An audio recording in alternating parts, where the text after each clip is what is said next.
자, 이제 기도를 할 텐데요. 여러분, 내 이름이 왜 안 나오나라고 조마조마들 하시잖아요, 그죠? 아마 마지막 심판 때에도 이렇게 이름을 부르실 때에 내 이름이 나올 텐데 왜 안 나오나 조마조마 할 것 같아요, 그죠? 내 이름은 나왔는데 우리 아들 이름은 왜 안 나오지? 아마 조금 있으면 나오겠죠. 저 끝에 가서 나오는 거 혹시 아닐까? 그러다가 끝내는 다 읽었는데 안 나오면 가슴이 철렁하지 않겠습니까? 예, 기도하겠습니다. 하나님 아버지, 사강지방을 축복하셔서 이렇게 빈손으로 아니 나오고 하나님이 주신 물질 가운데 귀한 물질을 들고 나오게 하신 은혜를 감사드립니다. 주님이여, 물질의 양이 중요한 것이 아니고 과부의 2렙돈을 참으로 큰 헌금으로 여기신 우리 주님께서 이제 정성을 다하여 믿음을 갖고 들고 나온 이 헌금 후에 하나님이여 축복하여 주시옵소서. 이 헌금을 드린 그 심령마다 축복하시고 손길마다 축복하셔서 이제 그 마음으로 생각하고 말하는 모든 것이 하나님께 연락되게 하시며 그 손길로 행하는 모든 일이 형통하여 하나님의 이름을 증거할 수 있게 하여 주시옵소서. 우리 주님 예수님 이름으로 감사하며 기도드리옵나이다. 아멘. 네.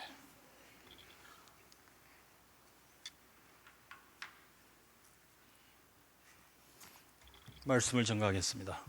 오늘 첫 시간에 말씀 내용은 제목대로 하나님의 예정입니다. 제가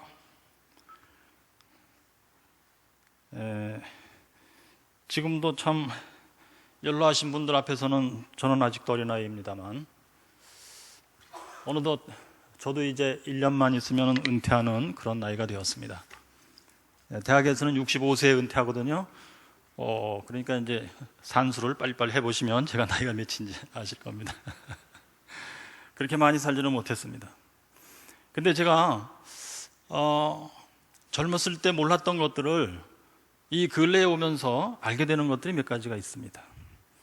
그 중에 하나가 무엇이냐면 뭐 대학교 다닐 때는요, 또는 고등학교 때만 해도 그래요. 열심히 공부해서 이 다음에 나도 남 못지않게 살아볼 거야. 아마 대부분의 사람들 마음속에 있는 생각은 그걸 것입니다. 뭐 도덕질에서는 잘 살 거야, 이런 사람도 있겠지만 보통 정상적인 사람들은 열심히 노력해서 나도 남부럽지 않게 살고 그 다음에 힘이 남으면 어려운 사람 도와가면서 살 거야. 얼마나 참 건전하고 착한 마음이에요. 근데 그것이 세월이 지나면서 생각해 보니까 또 성경을 읽고 살아계신 하나님을 이렇게 저렇게 체험하면서 살아오는 과정에 느껴보니까 그것은 하나님의 생각하고는 거리가 먼 것이었다는 느낌입니다.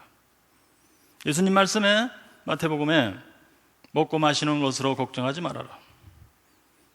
백합화도 하나님이 이쁘시고 새들도 먹이시는데 너희들이야 더군다나 하나님이 얼마나 그것을 챙겨주시겠느냐. 근데 그 소리를 듣고 있는 사람들은 먹을 것이 풍족지 않은 사람들이었어요. 혹시는 또 많이 굶고 있던 사람들이었을 겁니다. 그런 사람들에게 예수님 하시는 말씀이 그런 것보다는 오히려 하나님의 그의 나라와 그의 뜻을 먼저 구하라. 그리하면 이런 모든 것들은 하나님이 더하여 주실 것이다. 그 얘기를 듣고 가던 사람들 중에 길에서 굶어서 지쳐 쓰러진 사람들도 있었을 거예요. 그러한데도 예수님의 말씀은 변치 않고 내가 말했지 않느냐? 하나님이 먹이고 입히신다. 그 말씀이 깨달아지지 않을 때에는 언제 하나님이 우리를 입히셨나이까? 당연히 이런 말이 나오죠. 그런데 그런 말이 깨달아지는 순간에는 과연 하나님이 먹이시고 입히셨나이다. 그의 나라와 그의 의를 내가 몰랐습니다. 그렇게 말할 거예요. 제가 젊은 시절에 대학교 다닐 때 몰랐던 것이 이것이었습니다. 나도 열심히 공부해서 남 못지않게 살 것이야. 내 힘이 나오면 어려운 사람들, 힘든 사람들 돕고 살 것이야. 그때 제가 몰랐던 것은 무엇이냐면 그의 나라와 그의 의, 하나님의 뜻이 뭔지 몰랐어요. 세월이 흐르면서 알고 보니까 하나님의 뜻은 무엇이냐면은 탕자의 비유 나오는 그 아버지의 마음, 측은지심. 집을 나간 아들이 돌아올 것이다. 그 아들을 기다리기 위해서 문 앞에 서서 기다리는 그 아버지의 마음을 표현하기를 측은지심이라. 불쌍히 여기는 마음. 사랑하고 연민의 정을 갖고 살고 불쌍히 여기고 자비를 베풀어라. 그것이 하나님의 뜻인지를 오랜 세월 동안 몰랐어요. 만약에 고등학교 때, 대학교 때 나는 사랑하는 사람으로 살 것이야. 나는 다른 사람을 불쌍히 여기며 사는 그런 사람이 될 것이다. 먹고 사는 것은 하나님이 챙겨주시지. 내가 얼마나 잘 먹고 잘 입고 하는 것은 나는 전혀 상관이 없어. 이렇게 생각하는 사람이라면 하나님의 뜻과 같은 사람, 예수님의 생각과 같은 사람이에요. 예수님의 마음과 같은 마음을 가진 사람이다. 왜? 제가 또 몰랐던 것이 있었습니다. 이 세상은 내가 노력하면은 그만큼 잘 살 수 있는 걸로 생각했어요. 뭐 한국같이 그래도 뭐 불안하다고 하지만 그래도 제법 안정된 사회예요. 안정된 사회에서는 노력하면 인생이 나아진다 이거예요. 또 국민 전체가 다 노력하면 대한민국이 더욱 좋아질 것이야. 그렇게 생각했었어요. 세월이 흐르면서 깨달아 보니까 세상은 좋아지는 게 아닐 것 같답니다. 세상은 더 나빠지느냐? 그것도 아닙니다. 글쎄요, 저의 개인적인 생각을 표현해 본다면 그냥 풍선 효과인 것 같아요. 사람들이 노력해서 이쪽을 좋게 만들면 좋게 된 것처럼 보여요. 그렇지만 그것 때문에 저쪽은 이상하게 더 망가진 것입니다. 제가 한글을 터득하고 신문을 읽고 지금까지 살아온 세월 동안에 신문에서 드디어 전 세계가 편안한 상태가 되었다라고 선언하는 기사를 한 번도 못 봤습니다. 수십 년 전의 신문이나 오늘날 어저께 신문이나 비교해보면 똑같습니다. 세상은 절대로 좋아지는 것이 아니다.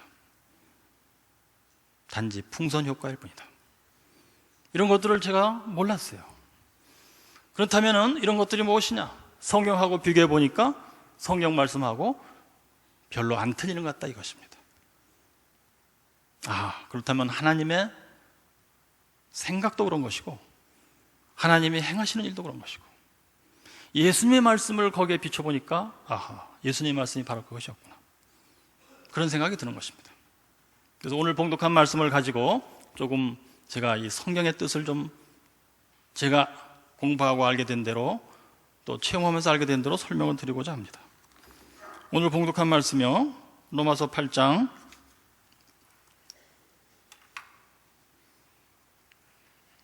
28절에 우리가 알거니와 하나님을 사랑하는 자 곧 그 뜻대로 부르심을 입은 자들에게는 모든 것이 합력하여 선을 이루느니라.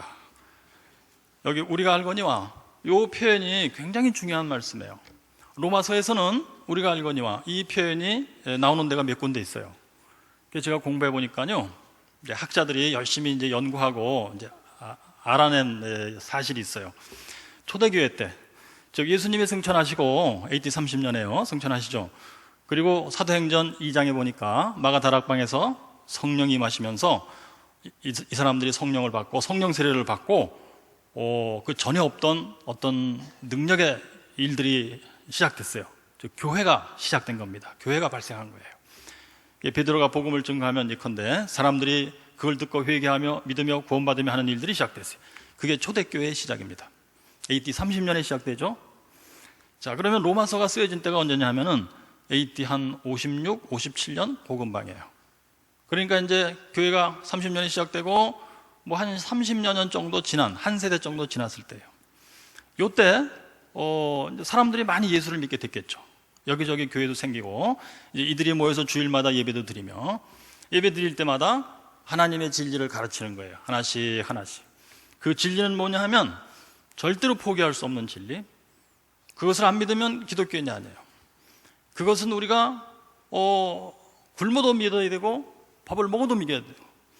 너 이거 믿으면 죽일 거야. 그렇게 해도 내가 믿어야 되고, 그걸 믿기 때문에 내가 순교를 당해도 믿어야 되고 하는 그런 진리의 내용, 그런 진리의 내용, 절대로 포기할 수 없는 목숨보다도 더욱 중요한 진리, 이 진리를 표현할 때 바로 이 표현을 썼답니다. 우리가 알거니와.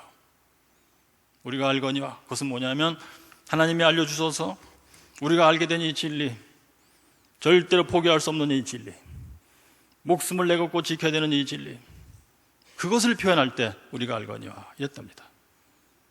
그럼 여기도 그러한 진리가 하나 표현되어 있는 거예요. 그 진리 내용이 뭐냐면 하나님을 사랑하는 자, 곧 그 뜻대로 부르심을 입은 자들에게는 모든 것이 합력하여 선을 이루느니라. 자, 이렇게 되어 있는데요, 이제 이것을 밑에 쭉 설명하시는데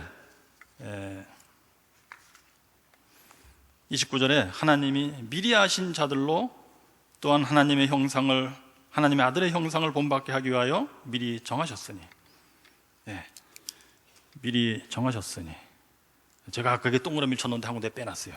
미리 정하셨으니. 자, 여기 전부 다 미리 아신 자들로, 미리 아신 자들을 미리 정하셨고, 또 30절에도 또 미리 정하신 그들을 또한 부르시고, 부르신 그들을 의롭다 하시고, 의롭다 하신 그들을 영화롭게 하셨다. 자, 여기 말이죠, 아주 중요한 키워드가 미리 하시고 미리 정하시다예요. 지금 여기는 이제 구원에 관한 말씀이 나오는 건데요, 그러한 사람들을, 그러니까 모든 인류 가운데 모든 인류를 다 그렇게 하신 게 아니고 그 중에 일부를이란 뜻이에요. 자, 이렇게 되면 이제 장로교에서 얘기하는 이중 예정설 비슷한 얘기 같지만 잘 들어보시면은 그거하고 뭔가 굉장히 중요한 데서 달라지는 얘기예요. 그게 우리 감리교의 예정론입니다. 잘 들어보시기 바랍니다. 이건 이제 시험에 나오기 때문에요, 이건 잘 들으셔야 돼요. 시험에 나와요, 분명히. 장로교의 이중 예정설과 감리교의 예정설을 비교하시오. 이거 시험에 나오거든요. 잘 들으셔야 돼요. 예, 자, 근데 여기 지금 미리 아시고 미리 정하신 그들을 어떻게 하시냐면은 부르시고, 의롭다 하시고, 영원하게 한다. 이 세 단계를 거쳐간다 이거예요. 부르신다는 것은 예수 믿게 하시는 거예요. 그 다음에 의롭다 하는 것은, 여기서는 이제 우리 웨슬리 목사님이 설명하시기를, 우리 감리교의 창시자 웨슬리 목사님이 설명하시기를, 의롭다는 것은 칭의가 아니고, 칭의는 부르실 때 하나님이 부르시며 예수 믿게 하시고, 의롭다 하시고, 칭의하시고, 첫 단계에서 그렇게 하시고, 그 다음에 여기 의롭다는 것은 성화라고 생각했어요, 웨슬리 목사님은. 의롭다, 진짜 의롭게 만드는 거예요. make righteous, make holy, 거룩하게 만드시는 거예요. 그러니까 성화의 삶을 쭉 살아가게 한다는 얘기예요. 예수 믿고 구원받은 사람이 목숨을 다하여 죽을 때까지 거룩한 삶을 쭉 살아나가도록 그렇게 하나님이 미리 정하셨다 이거예요. 그 다음에 영원롭게 하셨다. 요거는 영생이에요. 그런데 여기 이제 보시면 우리나라 말로도 번역될 때 과거 시제로 번역되어 있어요. 영원롭게 하셨다. 근데 그리스어 헬라어에도 이것은 과거 시제로 되어 있어요. 영원롭게 하셨다. 근데 영생이라는 것은, 여기 영화롭게 한다는 건 영생이잖아요. 예수님 재림하시고 마지막 심판하시고 예수 믿고 구원받은 자들을 데리고 들어가시는 데가 영생이에요. 앞으로 있을 일이에요. 원래 미래에 있을 일이에요. 그럼 미래 시제로 표현해야 되거든요. 근데 여기는 과거 시제로 표현했단 말이에요. 왜 그러냐? 미리 정하셨기 때문에, 즉 만세전에, 창조하시기 이전에, 이 모든 피조세계 만물을 창조하시기 이전에 영원의 차원에서 하나님이 벌써 계셨죠. 성부, 성자, 성령 삼위일체 하나님이 계셨는데, 이 삼위일체 하나님이 구원받을 자들을 미리 하시고 미리 정하신 거예요. 영생에 들어가는 거, 그거 마지막 순간까지 다 정하신 거예요. 그래서 과거 시제로 표현되어 있습니다. 영원하게 하셨다. 자, 이제 그러면요,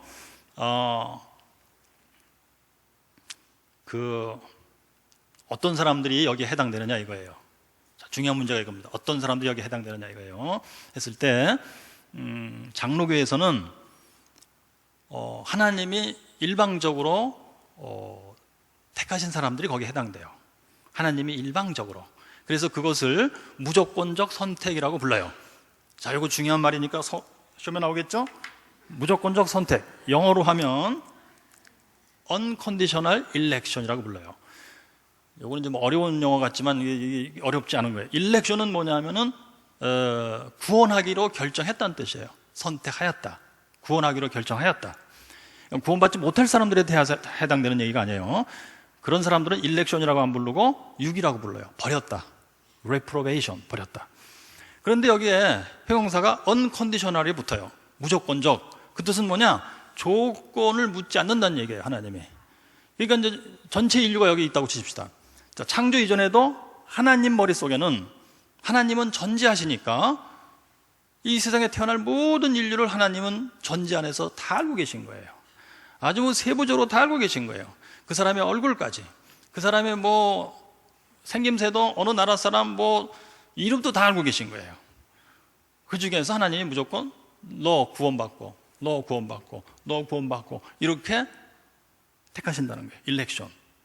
조건을 묻지 않고 하나님이 하나님 마음에 따라서 일방적으로, 그것이 장로교의 예정론입니다. 그래서 그것을 택자라고 부르고 거기서 이제 제외된 사람들을 불택자라고 부르죠. 그리고 이것은 택자와 불택자 두 부류로 결정하는 거기 때문에 이중 예정설이라 그렇게 부르는 겁니다. 이중, 두 가지 종류로 이중해서 택자, 불택자. 자, 그런데요, 우리 웨슬리 목사님이 생각해 볼 때, 성경의 이주를 놓고 생각해 볼 때, 그것은 하나님이 그렇게 하신다면 성경 전체에 묘사된, 구약 성경과 신약 성경 전체에 묘사된 이 하나님하고 맞지 않는다고 생각했어요. 왜냐?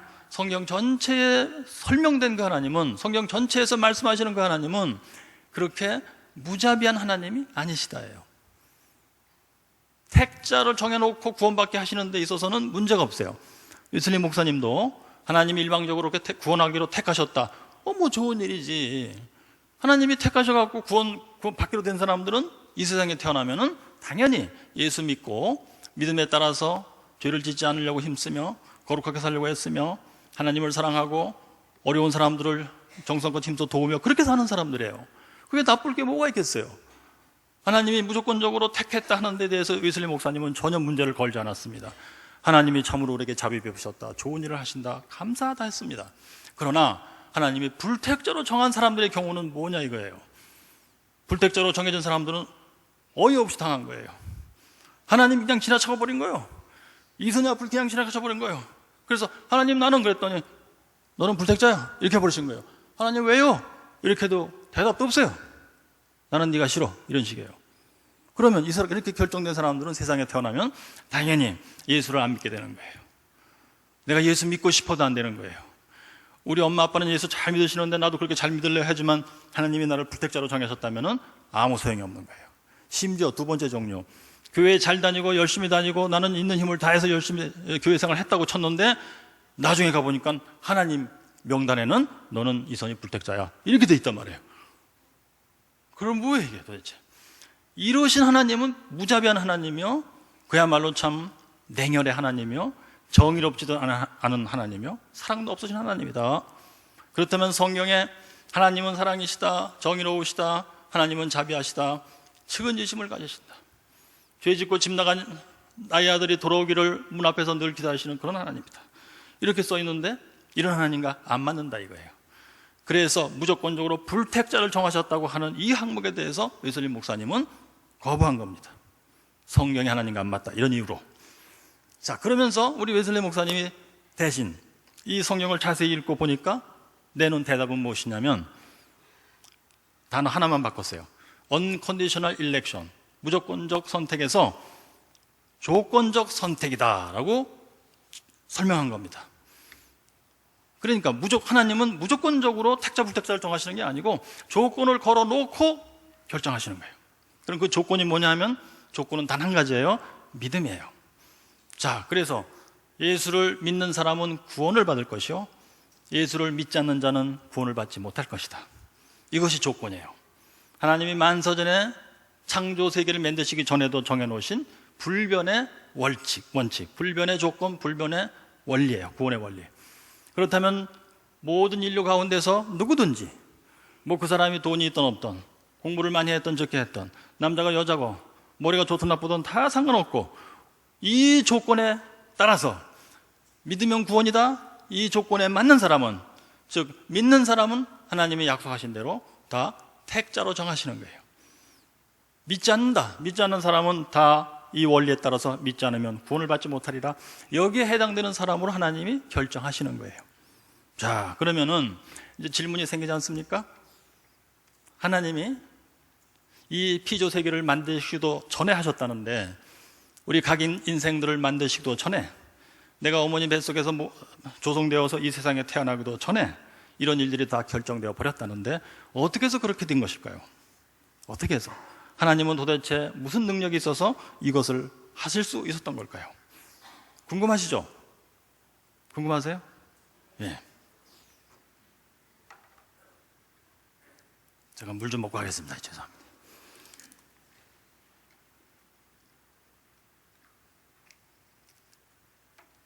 네, 저에 대해서 소개 말씀을 좀 안 드렸네요.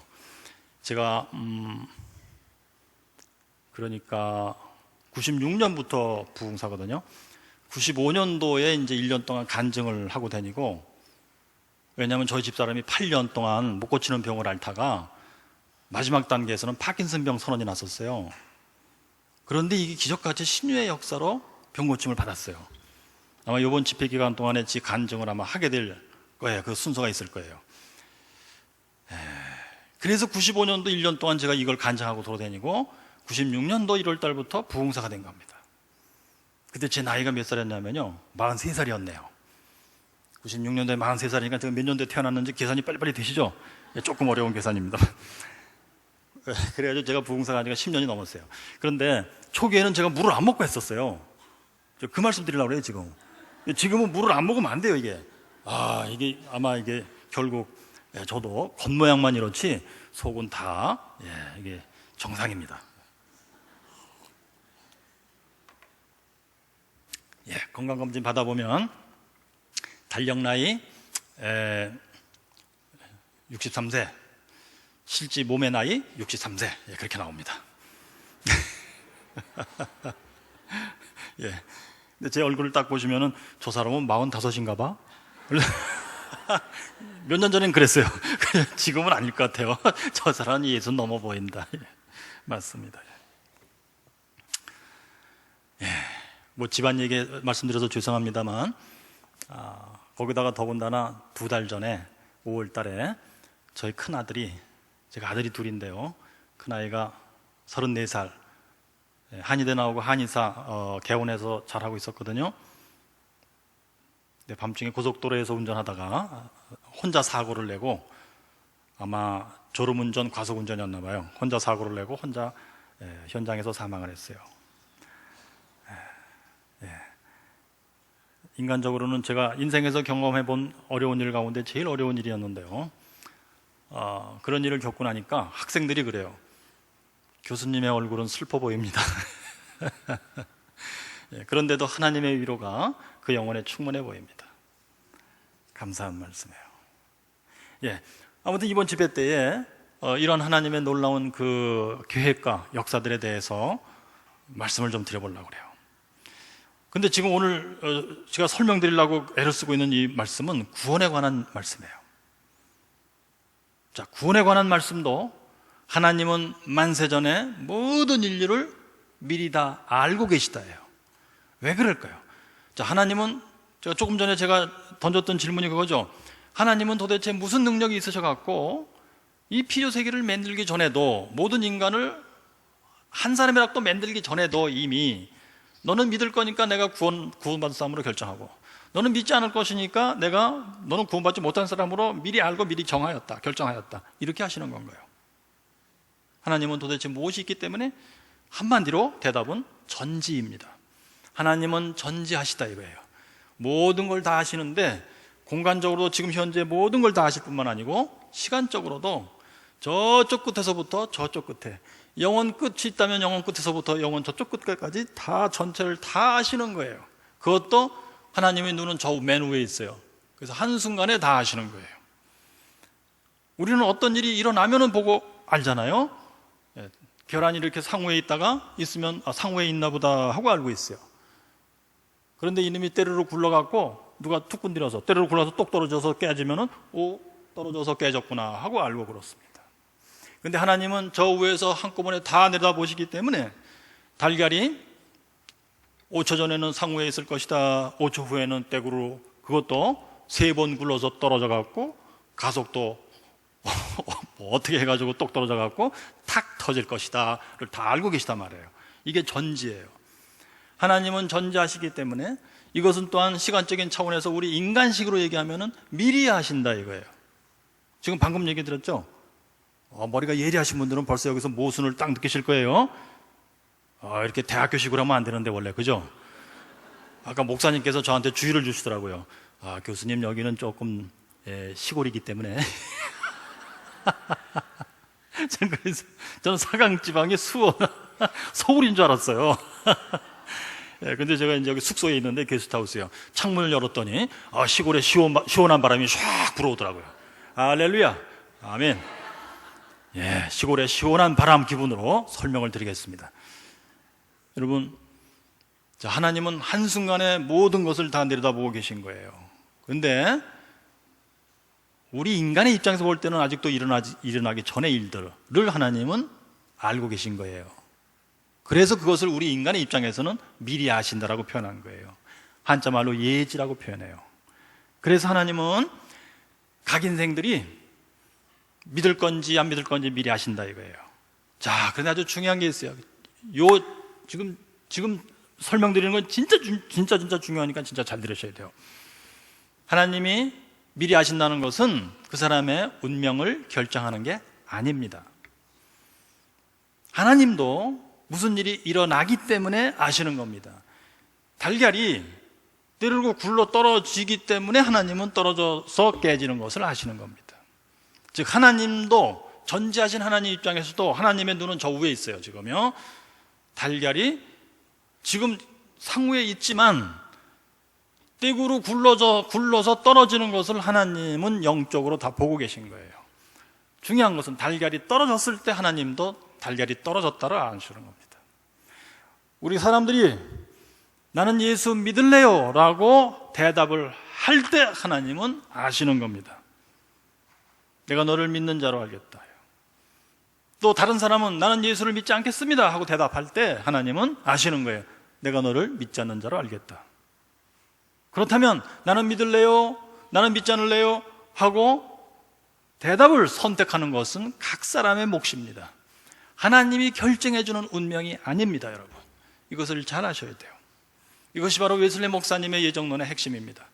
쉽게 말씀드리면 이것입니다. 여러분, 하나님은 다 알고 계신데 우리 각 사람들은 전혀 몰라요.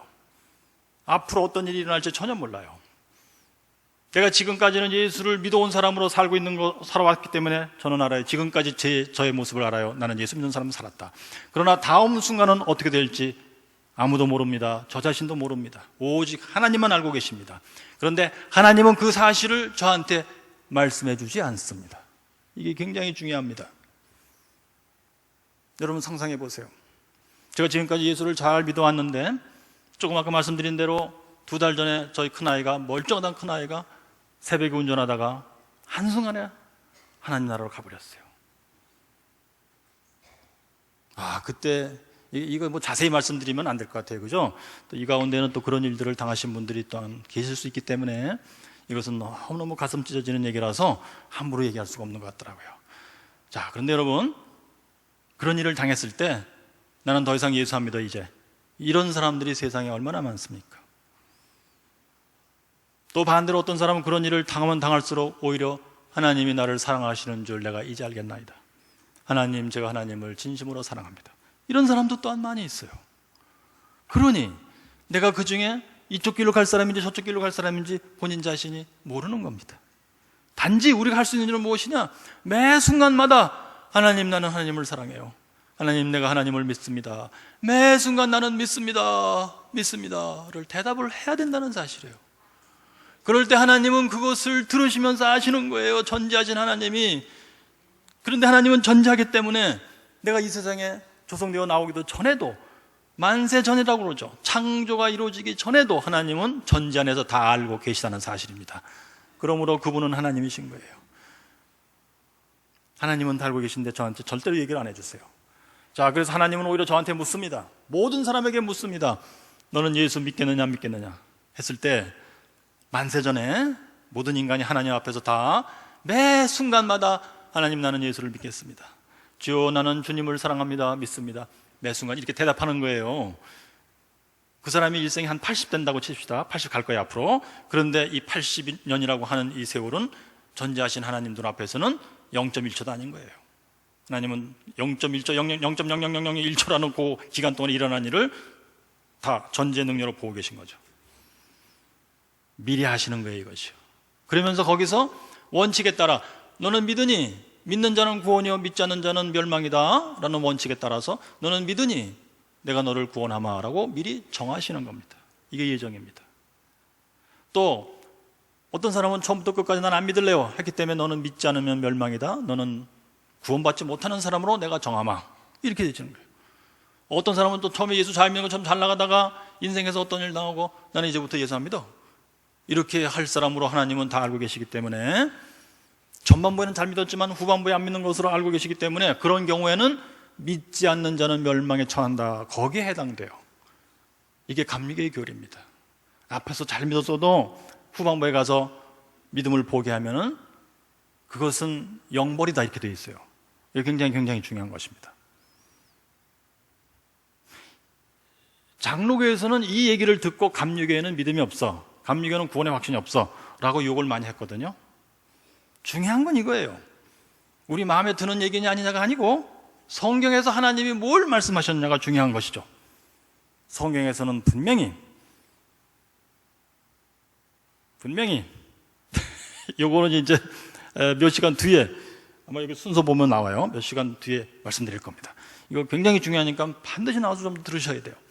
자, 장로교하고 감리교의 차이 중에 중요한 것 중에 또 하나가 이것입니다. 장로교에서는 무조건 믿기만 하면 구원받아. 그리고 죄를 지면, 그랬을 때 택자는 죄를 져도 구원받게 돼 있어. 그래? 그러면 택자라고 치고 예수 믿었다고 치고 그 사람은 계속 죄를 짓고 살았는데 그러면 나중에 예수님 오시면 영생으로 가는 거야? 그랬을 때 당연히 영생으로 가지. 오케이? 그러면은 죄를 지면, 죄를 져도 영생에 간다예요. 평생에 열심히 죄를 짓고 살았어도 나 믿어요 얘기만 하면 영생에 간다예요. 죄 짓는 자가 구원받고 영생에 간다예요. 앞뒤가 안 맞는 말이 돼버리는 거예요. 근데 성경의 말씀은 그렇게 안 돼 있어요. 아주 정확하게 명백하게 써 있습니다. 그것은 제가 담담 시간에 말씀드릴 거예요. 자, 오늘 이 시간에는 예정입니다. 여러분, 그래서요, 자, 믿고 구원받을 자들과 믿지 않고 멸망으로 갈 자, 영벌로 갈 자들은 하나님은 만세전에 미리 다 알고 계셨고 아신 대로 미리 정하셨다, 미리 예정하셨다, 결정되었다예요. 이 결정되었다가 중요합니다. 무슨 뜻이냐? 결정되었다는 변경할 수 없다예요. unchangeable입니다. 변경할 수 없다예요. 이 점은 장로교에서 믿는 거하고 내용이 같아요. 하나님이 만세전에 결정하신 일은 절대로 변경하지 않습니다. 여러분, 그러므로 예수 믿고 구원받을 자들은, 하나님의 예지 안에서 미리 그렇게 정해진 사람들은 이 세상에서 반드시 구원의 길을 가게 되어 있어요. 어떤 식으로 구원의 길을 가게 되어 있느냐? 여기 성경에 쓴 말씀 그대로입니다. 하나님이 부르신 다음에 의롭게 하시고, 의롭게 하시면서 이미 하나님 마음속에서 영원롭게 하신 거예요. 영원롭게 하신 이 일이 우리한테는 예수님 재림하실 때 영생으로 들어갈 때 실현될 것입니다. 그렇게 정확하게 unchangeable, 변경할 수 없이, 변개되지 않고 정확하게 그 길을, 그 코스를 가면서 들어가는 거예요. 이것이 우리 감리교의 구원의 확신입니다. 웨슬리 목사님은 예정론에 있어서도 이미 구원의 확신을 정확하게 얘기하고 있습니다. 자, 그러면 우리가 나는 구원받을 사람인가? 이것을 확신할 수 있는 방법은 사실 보면은 간단한데요. 그 방법을 이제 우리가 사용할 때 있어서는 조금 복잡해요. 조금 복잡하지만 두 가지만 알면 돼요. 그거는 제가 내일 정도에 말씀드릴 거예요. 그러니까 빠지지 말고 나오셔야 돼요. 간단한 것만 오늘 저녁에 말씀드릴게요. 내가 구원받은 사람인가 하는 것은, 여러분, 뭐라고 그랬어요? 구원받을 사람은 조건적 컨디셔널 일렉션이라고 그랬죠? 조건적 선택. 조건이라는 것은 믿는 자는 구원이다, 안 믿는 자는 영원한 멸망이다, 그것이라고 그랬죠? 그러면 내가 믿는 사람인가만 확신하면 돼요. 그죠? 그런데 뭐 10년 전에 난 믿는다고 했는데 지금은 아닌 것 같아. 그러면 안 되는 거예요. 뭐요? 내가 믿겠습니다 하는 순간부터 죽을 때까지예요. 숨을 거두는 순간까지. 그것도 매 순간이에요. 매 순간. 주님 나는 믿습니다. 특별히 우리 인생들은 말이죠, 제가 젊었을 때 몰랐던 게 있어요. 대학교 다닐 때는 내가 열심히 공부해서, 저는 사실 대학교 다닐 때 교수가 되고 싶었어요. 저는 신학교 갈 생각 없었거든요, 사실. 집안이 가난해서 결국 대학을 이제 그 해에는 포기했어요. 뭐 원서 살 돈도 없었어요, 그때는요. 제가 이제 서울의 배재고등학교를 나왔는데요. 그래서는 포기하고 있었죠. 그랬더니 이제 목사님께서, 그때 이제 모건대학에서 학생들을 모집하는데 모집이 잘 안 되니까 3차에 걸쳐서 모집을 하는데요. 3차 모집의 편지가 저희 목사님께 온 거예요. 그 편지를 보시고 대학 못 가고 저렇게 있는 이선희를 내가 보내야지 하고 신학교에 보내신 거예요. 저희 어머니하고 목사님하고 막 합작을 해갖고 아무것도 모르는 어리숙한 저를 막 꼬셔갖고 보내신 거예요. 근데 놀라운 일이 있어요. 저는 그때 어렸지만 신학교라는 데가 뭔지를 몰라갖고 조심하느라고 제가 목사님께 그랬죠. 목사님, 제가 가서요, 일단 가긴 가는데 마음에 안 들면 그냥 돌아와도 좋습니까? 그랬더니 목사님이 그래도 된다. 그래서 왔어요, 모건대학. 그래서 한 학기를 다녀보니까 전혀 마음에 안 맞더라고요. 시험도 안 보고 다 포기하고 이제 서울로 올라갔어요. 포기하려고. 그랬더니 그냥 어머니께서 너무 실망해 가셔갖고, 너 주의 종되라고 보냈더니, 그때 어머니는 이제 예수 처음 믿으시고 막 불이 막 타오를 때예요. 나중에 이제 그 교회 생활 오래 하시고, 서울 경신감리교회 출신인데요, 제가. 옛날 경신감리교회요. 저희 어머니가 이제 전도를 많이 하시고, 거긴 전도 제일 많이 하는 사람이 전도사가 되는 거예요, 무조건. 신학생들은 화장실 청소 이렇게 하는데, 저희 어머니가 1호 전도사예요. 그렇게 이제 쭉 열심히 사시고, 교회에 참 좋은 면도 보시고 안 좋은 면도 보시고 다 산전수전 다 겪으시고, 그 타오르는 불이 처음에는 막 시뻘건 색깔이었지만 나중에는 불구시리하기도 하고 포로시름하기도 하고 희끄무리하기도 하고 그런 불로 막 타오르셨는데요.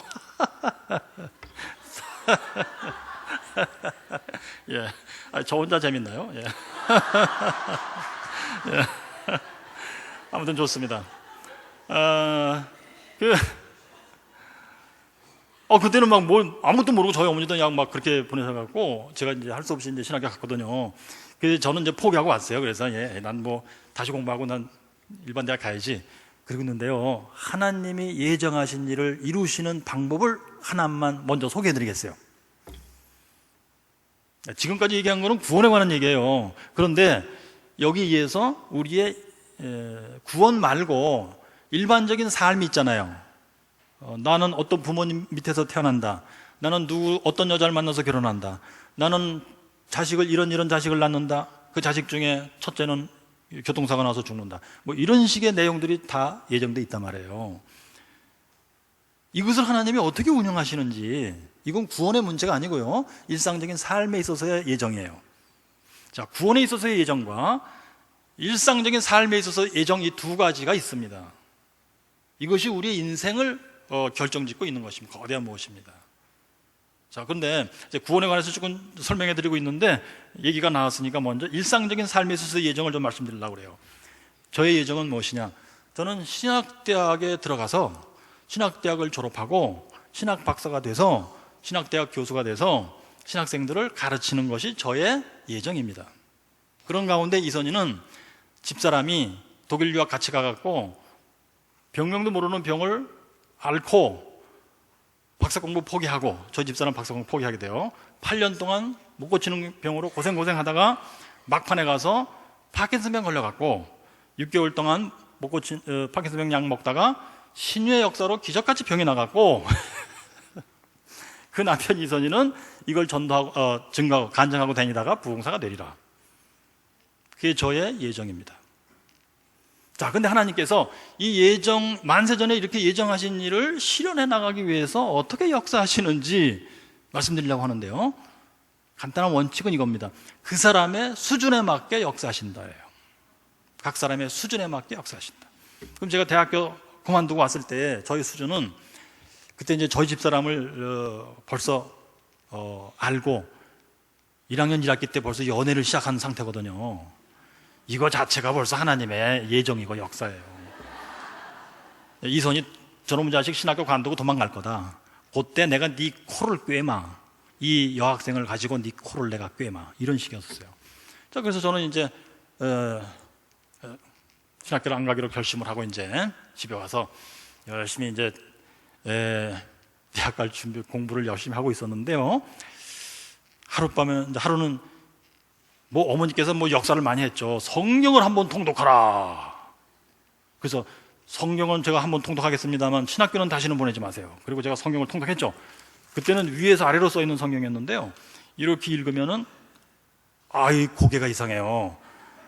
그래서 아니 보통 국어책은 이렇게 읽는데 어찌 이 성경은 또 이렇게 읽느냐. 예수 믿는 사람 마음에 드는 거 하나도 없다. 뭐 거기 뭐 가라사대 뭐 이런 식으로 써 있단 말이에요. 그래서 말투도 이상하다, 예수 믿는 사람들.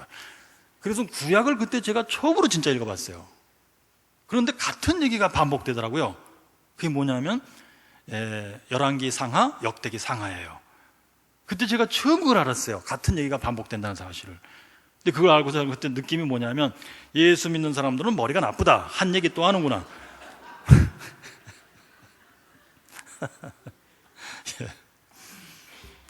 그리고 요한계시록 읽었더니 진짜 이거는 완전히 사이언스 픽션보다도 더한데 완전히 삼류 사이언스 픽션이에요. 다 읽고선 책을 딱 덮으면서 제가 한 말이 있어요. 내가 다시는 이 책을 읽지 않겠다. 하나님이 이제 저희 어머니를 통해서 두 번째 역사, 성경 읽었으면 삼각산 기도원에 가자. 삼각산 기도원에 여름에 가서요, 억지로 끌려가갖고 어머니 제가 기도원은 가겠는데 절대로 신학교는 다시 보내지 마세요. 가서 이제 쫙 집회에 참석해봤는데 그때 처음 그런 집회를 가본 거예요. 근데 막 떼약볕에 이제 산 중턱에 덜 앉으셔갖고 이 강대상 이렇게 있는데 앞에서 이제 그 찬송 인도하시는 목사님이신 것 같은데요. 이분이 강대상을 얼마나 때렸는지 거의 다 부셔졌어요. 그래서 막 흔들흔들하고 이 마이크에 침이 튀어갖고 수건으로 쌌는데도 침이 튀어갖고 막 침방맹이. 그래서 막 때리면 하고 여기 이제 앉아계신 분들은 막 이제 그게 지금 보니까요, 막 성령이 내리신 상태인데, 근데 저는 그걸 보고, 이 사람들이 이게 정상이 아니구나. 근데 이제 막 통성기도 하자고 그러니까 막 방언으로 하고 막 떼굴떼굴 굴러다니고 막 이러는데, 이거 나는 앞으로 예수 믿으면 안 되겠다, 이거. 절대로 나는 예수 안 믿겠다. 이런 사람들처럼 될 수가 없다, 내가. 자, 그렇게 했는데요. 하나님이 저를 신학교에 다시 보내신 사건은 너무도 간단했습니다. 무엇이냐면요, 밤에 자는데 꿈속에서 제가 연애하고 있던 그 여학생, 지금 저희 집사람이에요. 윤화자라는 여자가 나타난 거예요. 근데 제가 이제 꿈속에서 모건대학을 다시 갔어요. 대전에 방학 동안에. 그랬더니 이제 그래서 신학관 이제 건물에 딱 들어갔는데 아무도 없고 그 강의실에 그 윤화자 여학생이 혼자 앉아 있더라고요. 그래서 제가 반가워서 화자! 그랬더니 생시 같으면 안 온다더니 어떻게 온 거야? 반가워서 이럴 텐데 꿈속에서는 화자! 그랬더니 저를 아주 그냥 쌀쌀 맞은 얼굴을 착 쳐다보더니 이러고서 그냥 뻘떡 일어나가지고서는 막 건물 바깥으로 나가서 저 언덕을 막 뛰면서 확 뛰어내려가는 거예요. 말꼬랑지 머리를 막 펄럭거리면서. 그래서 제가 꿈속에서 화자! 이러다 꿈을 깬 거예요. 네. 그래서 제가 그 새벽에 막 식은땀을 흘리면서 일어나가 깨가지고 두 가지 생각했어요. 내가 지금 대학 공부하다가는 분명히 떨어진다. 내가 인생에서 참 굴러떨어진 낙엽처럼 사람 발에 밟히겠구나. 이 생각하고, 둘째, 내가 진짜 사랑하는 여자를 다른 남자한테 뺏기겠구나. 그래서 다시 내려가겠다, 내가. 그 순간에 결심했어요.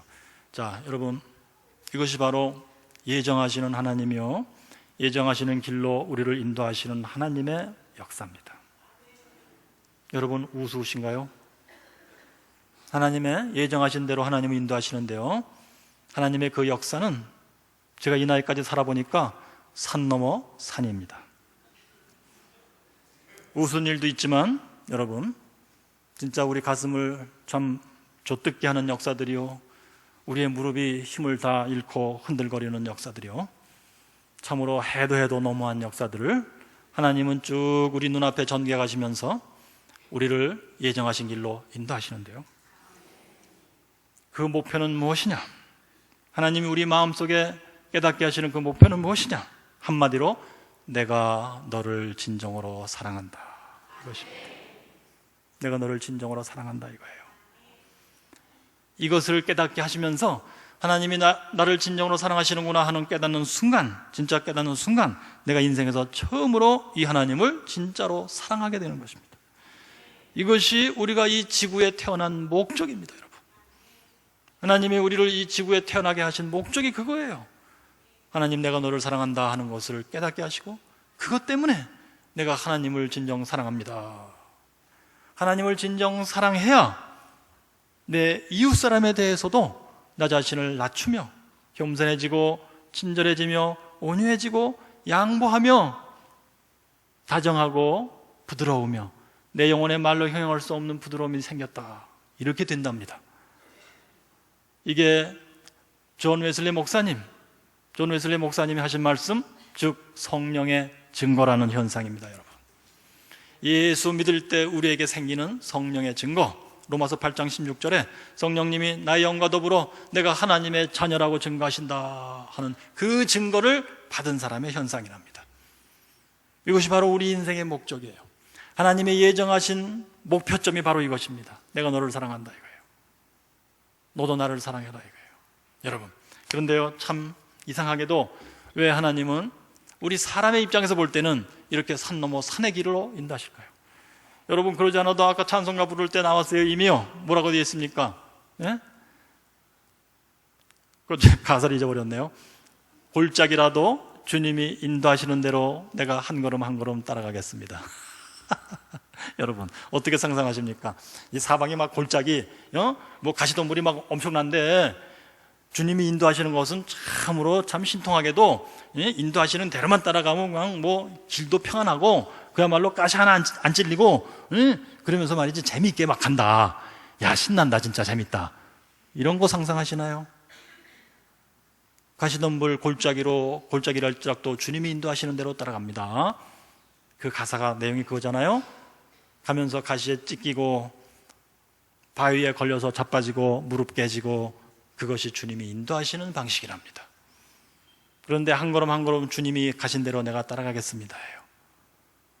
참 신통해요, 그죠? 찬송가 가사 만든 사람들이 어떻게 하면 그렇게 성경을 잘 알아갖고 줬는지 모르겠어요. 자, 여러분, 이제 예정에 대해서 다시 한번 정리해 보겠습니다. 첫째, 이겁니다. 모든 인류 가운데서 구원받을 사람들이 누구냐? 구원받을 사람들은 만세전에 전지하신 하나님의 전지 안에서 하나님이 각 사람에게 물어보시는 거예요. 너 믿을래 안 믿을래? 조건에 맞는지 안 맞는지 알아보시려고 했을 때 구원받을 사람은 주여 나는 믿겠나이다, 이 대답을 하게 되는 거예요. 믿는다 안 믿는다 양자간에 본인 자신이 선택해야 돼요. 그래서 우리가 이 지구상에 태어나면 누구든지 이 질문 앞에 서게 되는 겁니다. 어떤 형태로든지. 어떤 사람은 부모님이 예수를 믿어서 그 가정에 태어나서 보니까 엄마 따라서 교회 다니다 보니까 교회 왔다 갔다 했는데 본인 자신이 의식하는 순간이 있을 거예요. 나도 진짜 예수 믿는 사람인가 아닌가, 내가 진짜 의식적으로 내 진심으로 예수를 믿는가 안 믿는가, 이 질문 앞에 쓸 거예요. 그때 만세전에 하나님의 전지 안에서 나는 믿겠나이다 대답한 사람 같으면 믿습니다 하고 대답을 한다는 거예요. 그런데 한 번 대답해서 안 되고 매 순간 나는 믿습니다 하고 나가는 사람, 이런 사람을 전지하신 하나님은 만세전에 이미 다 아시고, 둘째 중요한 거, 미리 정하시는 거예요. 미리 결정해 버리는 거예요. 믿고 구원받을 자로 결정해 버린 거예요, 하나님이. 이 결정해 버린 것은 unchangeable, 변경되는 게 아닙니다. 하나님도 변경 안 하시고 그 어떤 누구도 변경할 수 있는 게 아닙니다, 여러분. 그렇다면 이렇게 결정된 사람은 이제 어떤 과정을 거쳐나가느냐? 구원의 길에서요, 이 지구상에 태어나면 여기 성경에 쓴 대로 하나님이 부르시는 일이 있게 될 때 나는 믿습니다. 그때 본인 자신은 내 생애에서 처음으로 주님, 나 예수 믿습니다. 예수님이 나의 주님이십니다. 이 대답을 하게 되는 거예요. 하나님, 전지하신 하나님은 벌써 다 알고 계세요. 알고 계신 대로 나는 그 대답을 하게 되는 거예요. 예수 안 믿을 사람으로 결정된 사람은 친구가 아무리 끌고 와도 너 하나님 앞에 서게 되겠죠? 너 믿을래 안 믿을래 했을 때 마음에서 말로는 안 하고 믿겠습니다 했지만 이상하게 안 믿게 되는 거예요. 나중에 포기하게 되는 거예요. 이런 사람들은 끝내 한동안 예수 믿는 생활을 할지라도 어떤 식으로든지 교회를 안 다니든지 또는 평생 교회를 다녔지만 그 속 내용을 보면은 믿음 생활이 아닌 삶을 산 거예요. 이런 사람들이 안 믿을 사람으로 만세전에 하나님 앞에서 나는 믿지 않겠나이다 대답을 한 사람들이요, 하나님은 미리 아시고 미리 안 믿을 자로 결정해버린 사람들이에요. 언체인져버려요. 변할 수가 없어요. 중요한 게 있어요. 근데요, 세 번째 중요한 거, 모든 인간들은 내가 믿을 사람에 속하는지 안 믿을 사람에 속하는지 모른다는 사실입니다. 이건 하나님만이 아는 사실이에요. 그래서 누구든지 구원받기를 원하면은 나는 믿겠습니다 하고 대답하면 되는 거예요. 나는 믿겠습니다 대답하고 매 순간 믿겠습니다 대답하고 숨을 거두는 그 순간까지 나는 믿겠습니다 대답하면은 할렐루야, 이 사람은 만세전에 하나님의 전제 안에서 믿겠습니다 대답하고 믿고 구원받을 자로 결정되고 변개되지 않는 그런 사람이었던 것입니다. 할렐루야, 아멘. 또 어떤 사람은 전도를 해도 끝내 속을 새기고 오랜 세월 속을 새기고 안 믿을 것처럼 그러다가 마지막 순간에, 아주 극단적인 경우에는 임종의 순간에 회개하며 예수 믿으며 예수를 영접하며 그리고서 주님 믿습니다 라고 숨을 거뒀다. 할렐루야, 이 사람도 예수 믿는 것에 해당되는 것이에요. 공식이 맞잖아요. 믿는 자는 구원을 받으리라. 믿었잖아요, 이 사람이요. 마지막 순간이지만 믿고 구원받을 사람으로 결정되어 있었던 사람입니다. 그런데 만약에 예컨대 그 부인께서 수십 년을 그렇게 예수 믿으라고 그렇게 이제 전도를 하셨는데 끝내 속을 새기다 마지막 순간에 믿으셨다. 그것도 좋아요. 그렇지만 미리미리 일찍이 믿으시고 신앙생활하면 얼마나 더욱 좋은데 그렇게 속새기다가 구원받고 가실 거는 또 뭐예요? 그러지 마시고요, 마음을 착하게 먹으세요. 마음을 착하게 먹으시고 예수 믿으면 진짜 좋은 일이 많습니다. 좋은 일이 진짜 많아요. 이번 집회 기간 동안에 물질적으로도 좋은 일을 제가 좀 간증을 드릴 거예요. 그거 필요하신 분들은 나오셔서 열심히 들으시고 자세히 들으시고 어떻게 행하면 되는가 자세히 노트에 기록도 하시고 그대로 하시면 분명히 역사가 있을 겁니다. 왜요? 제가 체험한 거예요. 과거에 제가 부흥집회 열심히 다닐 때에는 저의 부흥집회 간증은 주로 그거였습니다. 하나님의 말씀에 순종하시오, 주일 성수하시오, 11조를 드리시오, 새벽 기도하시오. 또 구체적인 명령들이 있어요. 거기다가 이제 열심히 순종하시면 하나님이 이렇게 저렇게 역사하십니다, 복을 주십니다. 제가 체험한 대로 간증드리는 거였습니다. 지금도 그 생각은 변함이 없어요. 근데 그 후에 이런저런 역사가 더 있으면서 저의 이제 신앙 내용도 말하자면 플러스 알파 보완이 된 거예요. 보완. 수정된 게 아니고요, 보완이 됐어요. 그래서 이제 지금은 예수 믿으면 좋습니다 할 때요, 물질적으로도 좋은 일이 있습니다, 물론. 그런데 거기에 플러스 알파에서 또한 더욱 좋은 일은 무엇이냐? 내 영혼이 진정 하나님을 더욱 사랑하게 되는 거예요.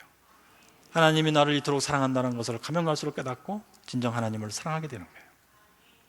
2달 전에 저희 아이가 그렇게 참 불의의 사고로 하나님 앞에 갔을 때에 진짜 지금도 그걸 뭐라고 그래요? 외상후 스트레스 증후군, 트라우마? 그것이 저를 괴롭혀요, 사실은요. 새벽 5시에 갑자기 저희 며느리가 전화해서 아버님, 효산이가 어젯밤에 안 들었는데요, 강릉경찰서에서 전화가 왔어요. 아버님, 이거 어떻게 됐는지 모르겠어요. 이게 보이스 피싱인지 뭔지 모르겠어요. 한번 전화해 보세요. 그래? 그때 가슴이 철렁 내려간 거죠. 그때 벌써 느낌이 딱 왔어요. 이 녀석이 뭔 일이 있구나. 강릉경찰서에 이제 인터넷을 뒤져갖고 강릉경찰서 전화번호 해가지고 했더니 거기 이제 응급실에 연락이 됐어요. 연결이 돼갖고 거기 교통사고 당해가지고 들어온 응급 환자 있습니까? 그랬더니 있어요. 어쩌냐게 교통사고로 들어온 사람 한 사람 있어요, 그러더라고요. 남자예요, 여자예요? 남자예요. 그 사람 상태가 지금 어떻습니까? 했더니 들어올 때 이미 사망했어요. 아무렇지도 않게 그렇게 대답하더라고요. 이럴 때 아유 주여, 너무너무 참으로 놀라서 눈물도 안 나와요. 그랬더니 며느리가 다시 전화해서 그래요. 아버님 빨리 한의원에 가보세요. 거기 혹시 들어서 자고 있을지 모르니까, 그런 일이 덜어 있었기 때문에. 밤까지 열심히 뭐 작업하다가 한의원에서 잠들어갖고 있어. 그래서는 달려갔더니 문은 안 잠겼는데 불은 켜 있는데 사람이 없어요. 이런 것들이 막 저를 괴롭히는 거예요. 가가지고선 드디어는 이제 영안실에 가서 서랍을 쭉 열어서 봤을 때, 서랍 열기 전에 그 앞에 이제 그 아이 신발이 있었어요. 얘가 밀리터리 성향이 있어갖고 세무워커 같은 걸 신고 다녔는데 세무워커가 그 앞에 딱 있더라고요. 그걸 보는 순간 며느리가 아유 아버님 저게 바로 효상입니다. 아마 그런데 이런 것들이 저를 괴롭히거든요. 여러분, 우리 웨슬리 목사님이 하신 말씀이 있어요. 우리가 예수 믿고 우리 영혼에 죄의 뿌리가 다 뽑히고 우리 영혼이 믿음으로 충만하며 하나님에 대한 겸손 순종으로 충만하며 하나님을 사랑한다로 충만한 사람이 완전한 그리스도인인데, 이 사람의 영혼은 데살로니가 전서 5장 18절이죠. 거기에 나온 말씀대로 항상 기뻐하며 기도를 쉬지 아니하며 범사에 감사하는 것이 그 영혼에 있다. 그런데 그러한 사람일지라도 인생에서 어떤 커다란 일, 너무도 슬픈 일을 당할 때는 그 마음이 찢어지며 괴로우며 고통스러우며 할 수가 있는 것이다. 그것은 영혼이 괴로운 것이 아니고 그 마음이 괴로운 거예요. 뇌가 괴로운 거예요. 뇌는 괴롭지만 그 사람 속에 동시에 있는 그 영혼은 하나님이 나를 사랑한다를 확신하고 있기 때문에 내가 하나님을 사랑합니다 하면서 항상 기뻐하며 감사하는 거예요. 그것을 이번에 제가 체험을 했어요. 그래서는 저의 마음속에 이 마음속에서는 그 생각만 나면 막 가슴이 찢어져요. 어떻게 할 수가 없어요. 막 울음이 복받쳐 올라요. 그렇지만 내 영혼은 동시에 하나님이 좋은 때에 주셨다가, 하나님이 사랑하셔서 우리 아들을 좋은 때 주셨다가, 또한 사랑하셔서 가장 좋은 때에 불러가셨나이다. 하나님의 크신 사랑 우리가 감사합니다. 이렇게 진심으로 말할 수가 있는 것입니다. 여러분, 예수 믿으면 참 좋습니다. 예수를 믿어야 이것이 가능해집니다. 하나님이 우리를 이 땅에 보내신 목적이 그것입니다. 하나님이 우리를 진정 사랑하신다는 것을 진짜로 알게 만드시는 거예요. 그리고 그것 때문에 우리가 하나님을 진정으로 사랑하게 되는 것을 하나님이 의도하시는 겁니다. 이것이 바로 예수 믿는 것의 핵심입니다, 여러분. 하나님이 만세전에 너 예수 믿을래? 하고 물으셨을 때, 예, 나는 믿겠나이다 했을 때 하나님 마음속에서는 미리 정하시고 결정하시고 작정하시고 각오하시는 게 있는 거예요. 내가 너를 구원하리라. 구원하리라 하는 것은 뭐겠어요? 이 땅에 사는 동안 내가 네 영혼 속에, 네 마음 속에 하나님 내가 너를 진정 사랑하는 것을 알게 하마. 그래서 네가 나를 진정으로 사랑할 수 있게 내가 해주겠다. 이걸 하나님이 결정하시는 거예요.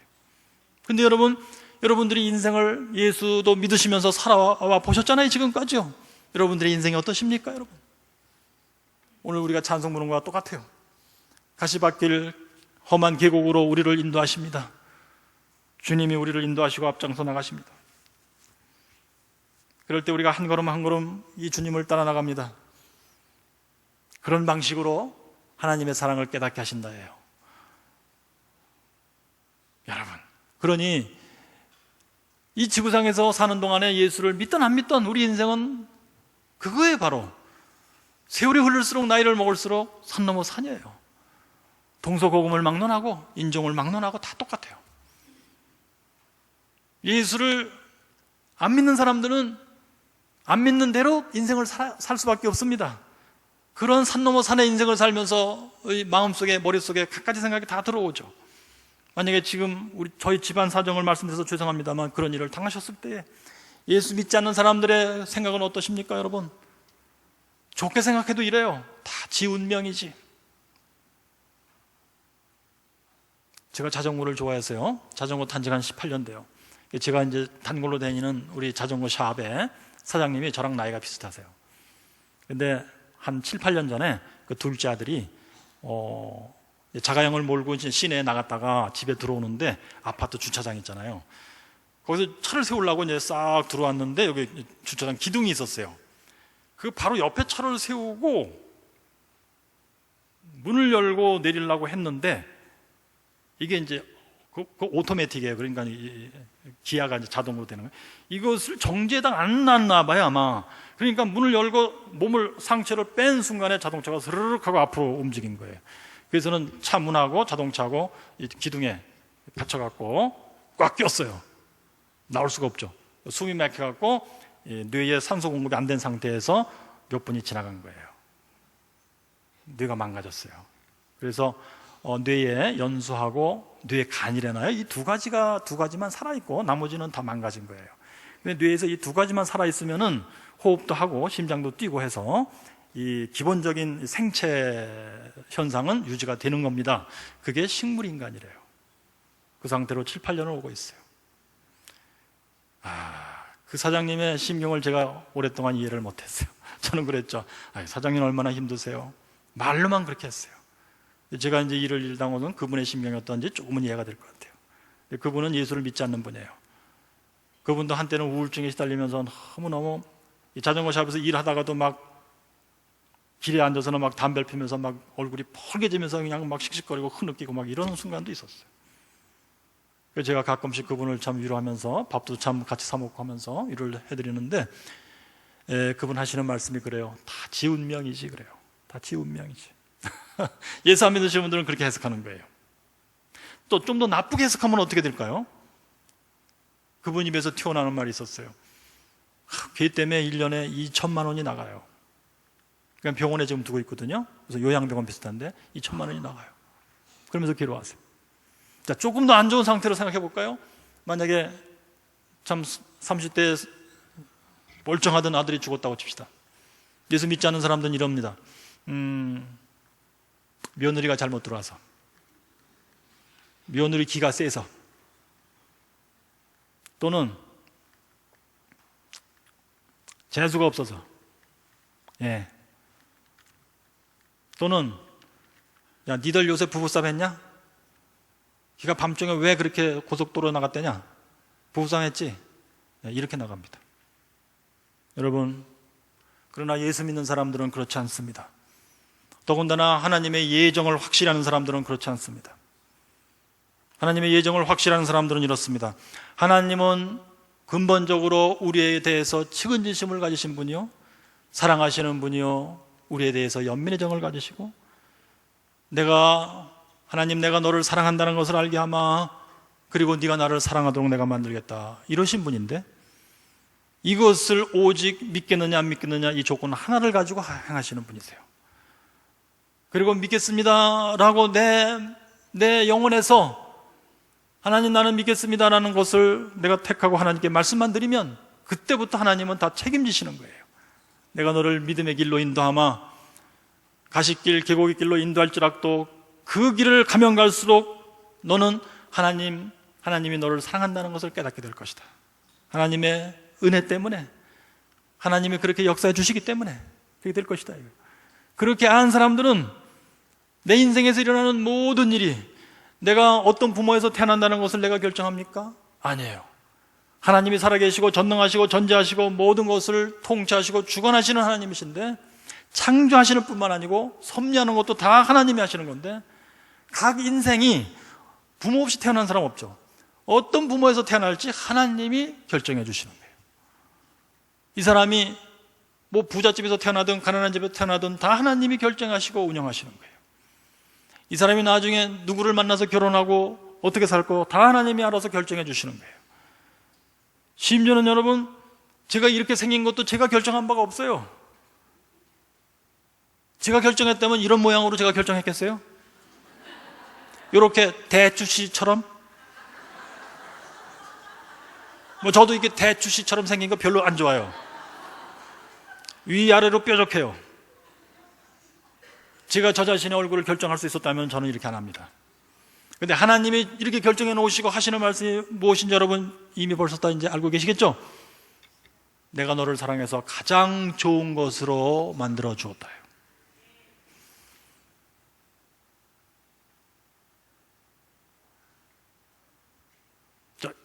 예수를 믿으면 이걸 안단 말이에요. 예정을 알면 더군다나 이것을 안단 말이에요. 그래서 이제는 예정을 깨달으시면 하나님이 나를 사랑해서 나한테 좋으라고 일부러 그러셨구나, 하나님이 나한테 좋으라고 일부러 이러시는구나를 알게 되는 거예요. 예정신앙에서 아주 중요한 핵심이 이것입니다.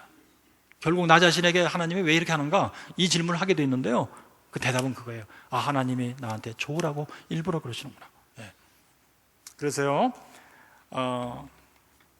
그래서 이제 저희 부부와 저희 며느리가 그날 아침 8시에 어떤 목사님의 차를 타고 이제 강릉까지 갔어요. 4시간, 5시간 걸려서. 그래가지고 이제 거의 밤중에 이제 대전으로 다시고 데려오는데 저희 부부가 계속 했던 말이 그거예요. 하나님이 가장 좋은 때에 우리 아들을 주시더니 가장 좋은 때에 가장 좋은 방법으로 데려가셨나이다. 하나님의 사랑 감사합니다. 예수 믿기 때문에 이것이 가능하죠. 하나님의 예정을 우리가 그 앞에서 미리 알았기 때문에 가능한 일입니다. 하나님이 만세전에 다 결정하신 그대로 1mm도 안 틀리고 하나님은 진행하시는 거예요. 만약에 생각해 보세요, 여러분. 1mm 정도가 틀렸다고 한다면은 전지하신 하나님이 만세전에 이선희 너는 예컨대 7월 16일 날 사강지방에 가서 집회할 거야 라고 정하셨다고 치십시다. 그런데 실제로는 7월 17일 날 사강지방에 가서 저녁에 설교하게 되었다. 그럼 하나님 얼굴이 어떻게 되시겠어요?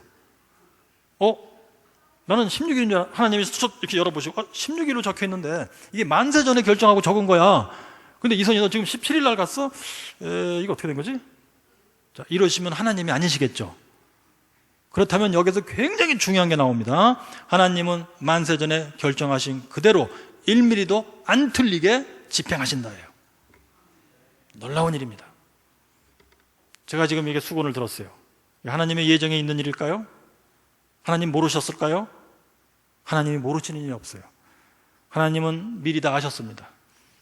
이선희가 이거 설명하면서 수건을 들 것이다. 그것도 정확히 요 수건을 요렇게 요런 높이로 그 시점에서 0.1도 안 틀리게 저는 하나님이 정하신 대로 움직이고 있는 것입니다. 자, 그 다음에 중요한 게 있어요. 성경에 보니까 하나님께서 죄를 짓지 말라고 그러셨어요. 근데 인간들이 죄를 짓고 있는 것은 현실이죠. 죄 안 지을 사람들은 열심히 안 지으려고 애를 쓰는데 죄 짓는 사람은 죄 짓고 있어요. 지금도 짓고 있어요. 현실입니다. 근데 하나님은 성경에서 죄 짓지 말라 이러셨습니다. 어떻게 해서 생긴 일일까요, 이것은? 대답은 간단합니다. 하나님은 죄 짓는 것을 막지 않으신다예요. 공식은 너무 간단합니다. 근데 간단히 죄 지으려고 그럴 때 하나님이 한두 번 경고하십니다. 죄를 짓지 말라. 죄가 네 문 앞에 엎드려 있다. 조심하라. 죄 짓지 말라. 두세 번 경고하시는데요, 예수 믿지 않는 사람에게도, 예수 믿는 사람에게도 죄 지으려고 그 사람이 그럴 때 하나님이 두 번, 세 번, 네 번 경고하세요. 그래도 말을 듣지 않으면 그 다음에 하나님은 그 죄 짓는 것을 막지 않으신다. 로마서 2장에 더러움에 내어버려 두신다. 내어버려 두신다는 말은 더 강하게 표현하면 넘겨주신다. give up 또는 give over. give up, 내버려 두신다, 포기하는 거예요.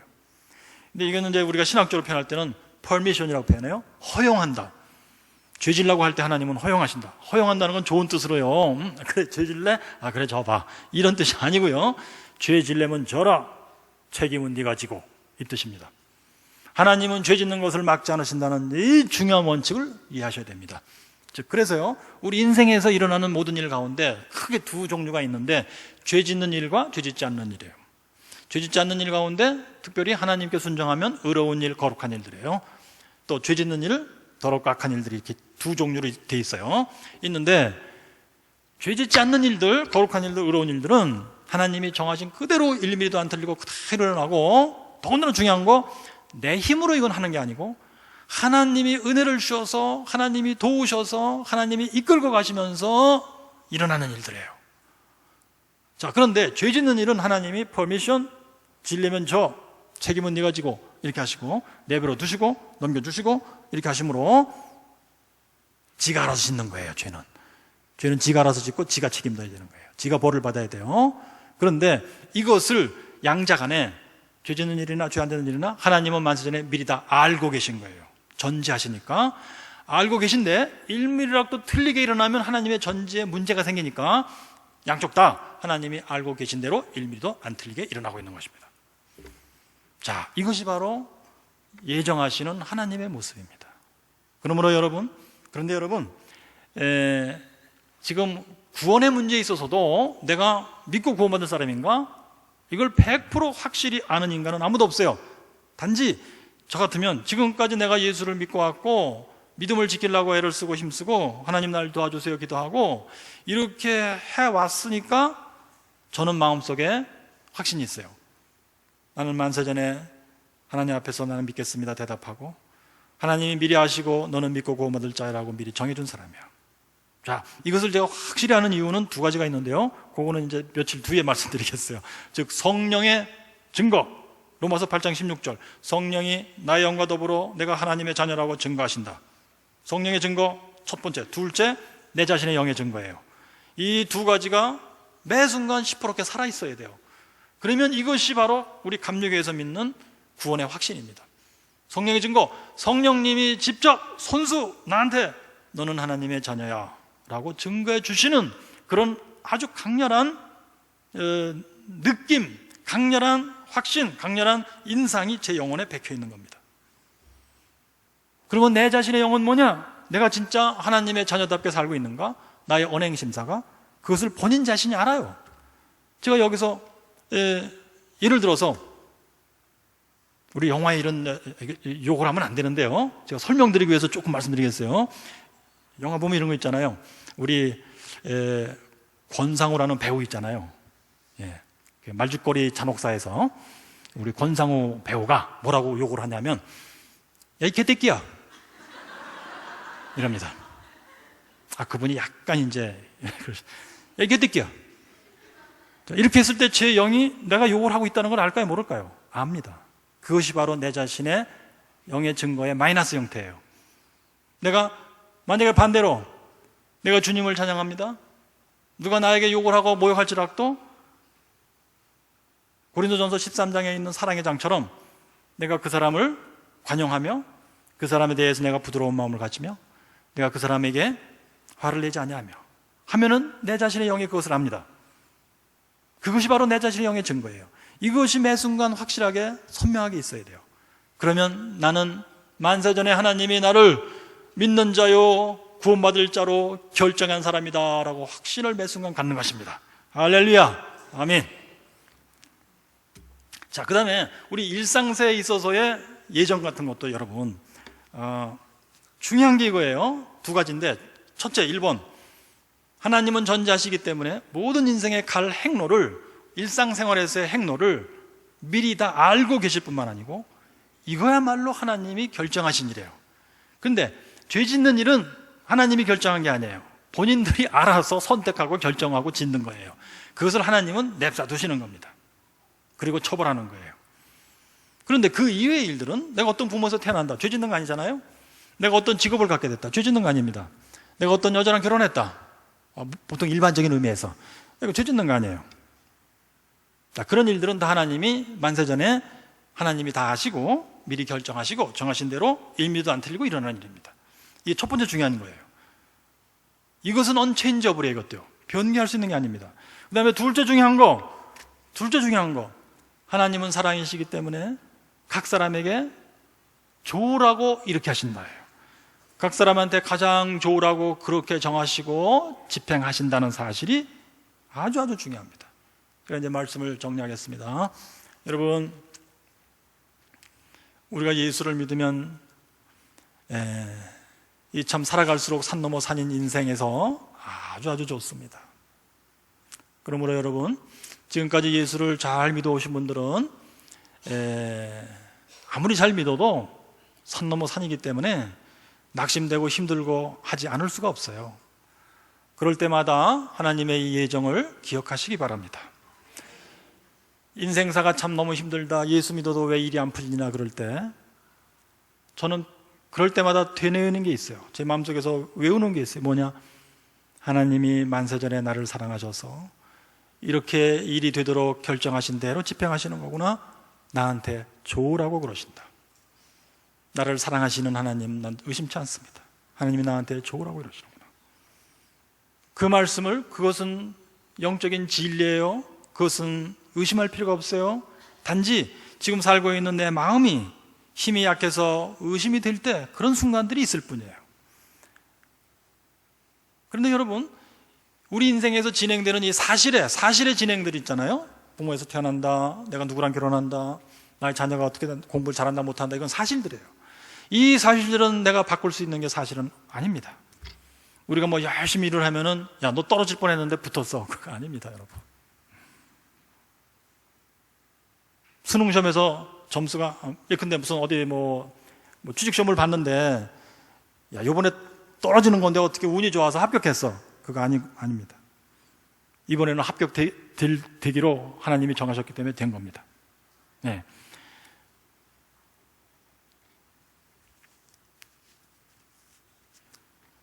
자, 여러분, 우리 일상사에서 이런 일들이 일어나는 것에 대해서 아무리 예수 믿어도 힘들지 않은 고비들이 없을 수가 없어요. 그때마다 여러분, 아유, 내가 예수 믿어도 왜 안 되나? 야, 예수 믿을수록 안 되네. 이렇게 하면은 우리 마음이 너무너무 괴롭습니다. 사실의 진행은 우리가 바꿀 수 있는 게 없어요. 그러나 두 번째, 우리가 바꿀 수 있는 게 있어요. 바꿀 수 있는 게 무엇이냐면 우리의 마음입니다. 우리 영혼의 상태입니다. 조금 어려운 말씀으로 우리 영혼의 상태인데, 그것이 뭐냐? 우리 영혼의 상태, 이건 다음에 더 자세히 말씀드리겠습니다만 지금 끝내기 위해서 간단히 말씀드리면, 우리 영혼의 상태, 나쁜 상태, 좋은 상태가 있어요. 나쁜 상태는 무엇이냐면은 믿음이 없는 것, 교만하고 자기 뜻대로 하려고 하는 것, 그리고 세상을 사랑하는 것, 이것이 내 영혼의 나쁜 상태예요. 이것을 사실은 죄라고 불러요. 영혼의 좋은 상태가 있어요. 좋은 상태는 믿음이 있는 것, 믿음이 좋은 것, 또 하나님 앞에서 겸손하고 순종하는 것, 또 하나님을 사랑하고 이웃을 사랑하는 것, 이것이 영혼의 좋은 상태예요. 자, 이것은 우리가 택할 수가 있고 우리가 노력해서 가질 수가 있는 거예요. 믿음이 좋고 하나님을 사랑한다 했을 때 우리 영혼에서 느끼는 게 뭐냐면 항상 기뻐하며 범사에 감사하며를 느낄 수가 있어요. 이것은 내가 그렇게 되기를 사모할 수가 있어요. 그렇게 되기를 노력할 수가 있어요. 그렇게 되기를 아주 간절히 염원하고 하나님께 간구할 수가 있어요. 그럼 하나님이 들으시고 주시는 겁니다. 그런데 우리 일상사에서 일어나는 사실들의 진행은 만세전에 하나님이 정하신 대로 절대로 바꿀 수가 없는 것입니다. 그것을 바꾸려고 여러분 애쓰지 마세요. 내가 결혼을 잘못했어, 내가 이것을 바꾸리라. 내가 어떤 부모에서 잘못 태어났어, 내가 이것을 바꾸리라. 안 됩니다. 내가 대추처럼 태어났어, 내가 이것을 바꾸리라. 그래가지고 성형수술하는데요, 행복해지지 않습니다, 여러분. 바꿀 수 없는 것들을 사람들이 바꾸려고 애를 써요. 그래서 불행해집니다. 바꿀 수 있는 걸 바꾸세요. 바꿀 수 있는 것은 바로 이것입니다. 하나님, 나한테 믿음을 주세요. 내 속에 있는 불신앙을 내가 싫어합니다. 이것을 내가 버리겠나이다. 나한테 믿음을 주세요. 내 속에 있는 교만이 나는 싫습니다. 교만을 버리겠습니다. 하나님이 나한테 겸손을 주세요. 이걸 바꿀 수가 있어요. 주여, 내가 인생에서 어떤 난관에 부닥칠지라도 나는 항상 기뻐하며 범사에 감사하며 이것을 원합니다. 라고 바라볼 수가 있어요. 여러분, 제가 말씀을 이제 줄이겠습니다. 제가 이제 지금까지 고3 때부터 예수를 믿어서요, 살아오면서 저는 신학도 공부하고 신학 박사도 되고 신학 교수도 하고요, 하다 보니까 부흥사도 됐어요. 나름대로 예수 믿는 과정을 이런 코스로 걸어왔습니다. 믿음이 제가 항상 좋았던 건 아니에요.